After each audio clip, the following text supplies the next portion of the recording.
Hey, today we're talking about good fears and bad fears, fears that hold you back, fears that keep you safe, and then there's fears that can be mitigated and a lot of times erased, just if you did a little digging and self-exploration.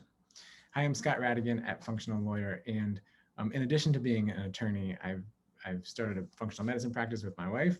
I have left a very secure job at a well-paying law firm in a big, fancy downtown high-rise in order to found a functional lawyer.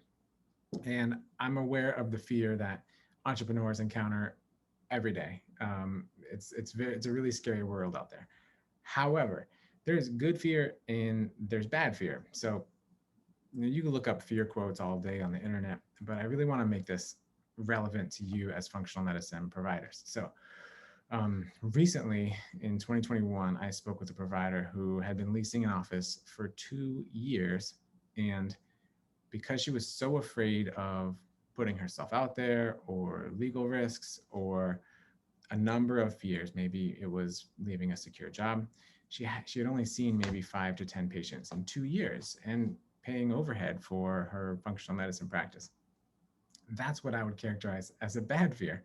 That's one we can control or at least limit in the grand scheme of things. So, what are good fears? What are bad fears? How do we get over them? And how do you use it to your advantage to recognize opportunities? So, good fear is our fight or flight response when we see a saber-toothed tiger or when we see a bus coming down the street and you either run from the saber-toothed tiger or you don't step in front of that bus.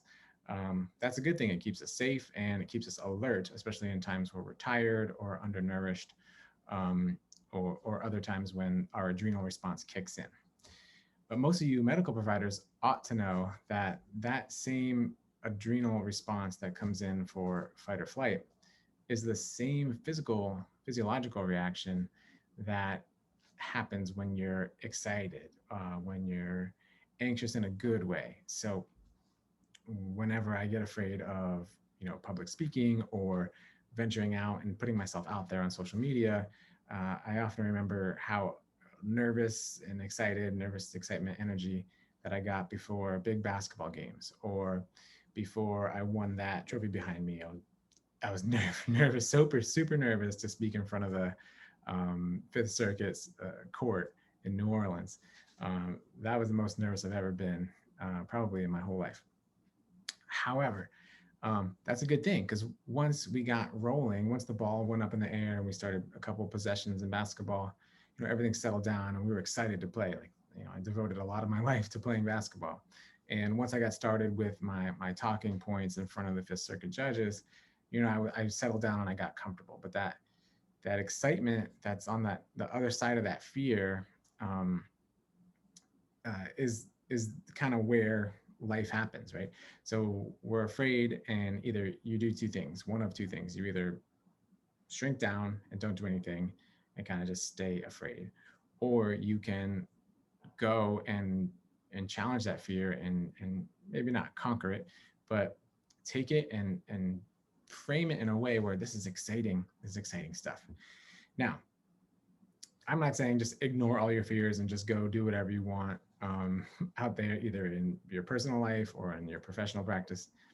That's not what I'm saying at all. What I'm saying is that when fear holds you back from doing something that you're capable of doing, that you want to do, and you just can't get over that hump, that becomes a bad fear, right? So we want to recognize where, yes, fear is always going to be there, but there's some fear that is internal and mental only. So if I put out this social media post, are people going to laugh at me?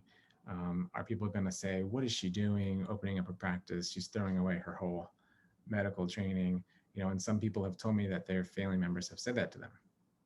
Um, but a lot of that's in your head. You're just assuming what people will think, and what they'll say. So you never do anything. No one has actually criticized you yet, and no one has actually said you don't know what you're talking about. That's all in your head, right? So there's a few ways to conquer and challenge that fear. And I'm by no means a fear expert, but having been an entrepreneur for a long time, I recognize that part of entrepreneurship is self development, personal growth. And a lot of that revolves around conquering fears or worrying about the mental game inside your head. So a couple of things that we can do to either reduce the fear that's holding us back or mitigate the risk that's causing that fear in the first place. So what is the fear that you have? I mentioned a couple: being ridiculed by either your friends and family or being questioned by your colleagues in the conventional world. That could be holding you back. But honestly, once you put yourself out there, the response will be overwhelmingly positive. So that kind of fear, you won't know until you actually do it. There are other things like fear of the unknown that we can totally eliminate. So to borrow a quote from Donald Rumsfeld, former Secretary of Defense for the United States, he talked about, this is going to get a little tongue twisty, so bear with me. He talked about there's four kind of categories of knowledge when it comes to defense or diplomacy or really any walk of life. But when it comes to risk analysis, should we take on this project at work or should we go on this venture with this partner? There are a couple of things you have to consider. So what he said was there are some known knowns, things that we know about and we know that we know them. There are known unknowns, so things that we're aware of, but we're not sure what they are. There are unknown knowns, things we know about, but we don't know that we know them. And then there's unknown unknowns, things we are not aware of and of which we have no knowledge. Part of a lot of our fears revolves around the unknown unknowns. Any of the things that are unknown kind of create fear.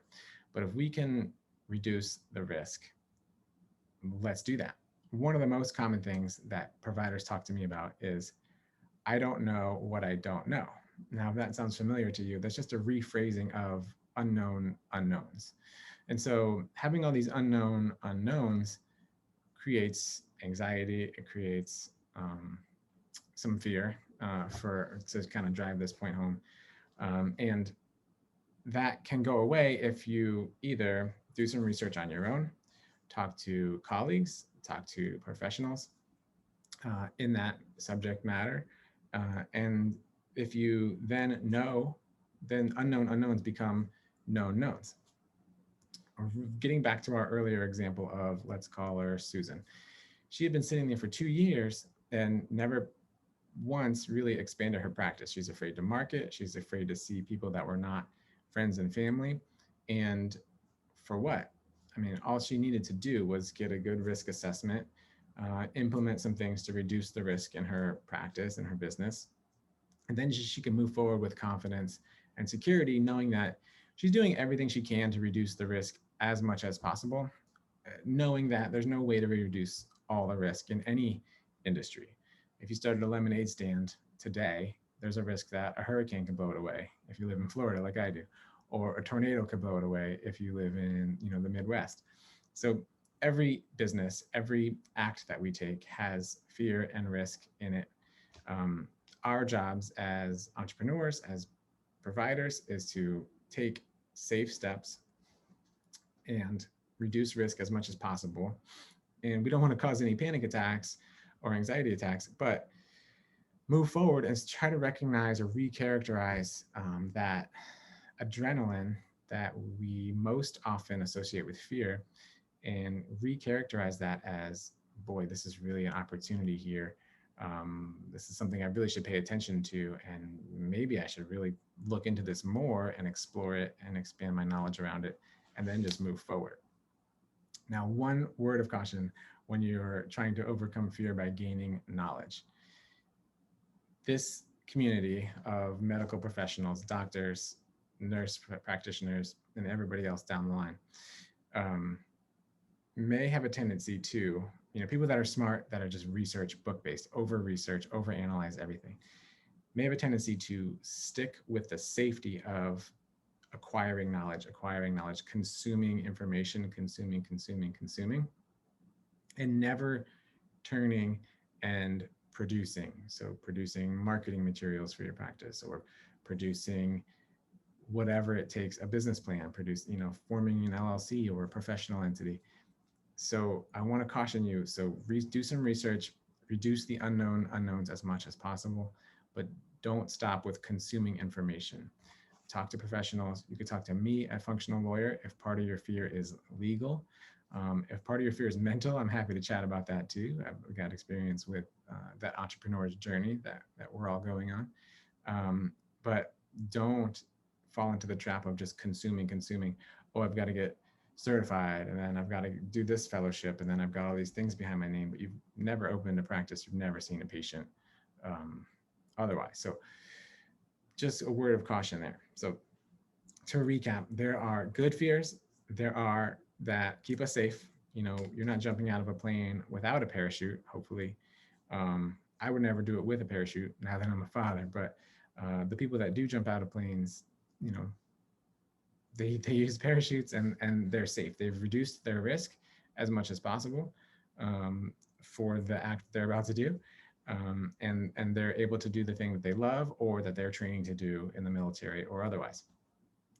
But then there's also the bad fear that holds us back, that keeps us down, afraid of what others might think, not what they actually have said. And that's the kind of fear that we can't have, or we obviously can have it because that's human nature, but we need to recognize that kind of fear as bad fear, fear that we're able to overcome if we just take action with calculated risks, or take action with plans in place, business and legal foundations that will reduce or mitigate most, if not all of the risk, if possible. And, you know, take action. Life is out there waiting for you to take it. You know the medicine, you know what you're doing. This is your passion. So don't go out there all willy-nilly. Come up with a good, solid legal and business plan for your practice, and then take action. I promise you the reaction will be overwhelmingly positive if you're doing things the correct way, if you're honest and have integrity in your practice. The response will be positive.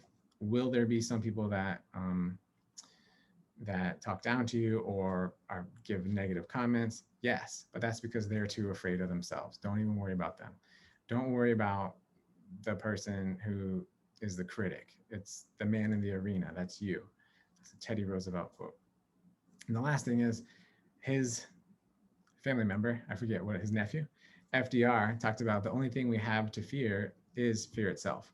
Now, he was talking about bank runs during the Great Depression, but the point being, you can't let fear dominate you and your actions. It's something we've just got to assess the situation, reduce risk as much as possible, try to take control of your brain and the negative thoughts that go through your brain, and take action for the sake of taking action, and then know that the response will be overwhelmingly positive. You can't please everybody all the time. So there may be some criticisms, but you can't focus on that one critic out of 100. Focus on the 99 that you're helping, so that you can go out and serve your community, change the lives of your patients, change the lives of their families, and ultimately make the world a better place. So thank you for watching all the way to the end if you made it here. If you need a risk assessment at your practice, feel free to give us a call. And otherwise, just keep following Functional Lawyer here and everywhere you find us on the internet. And we'll see you in the next one.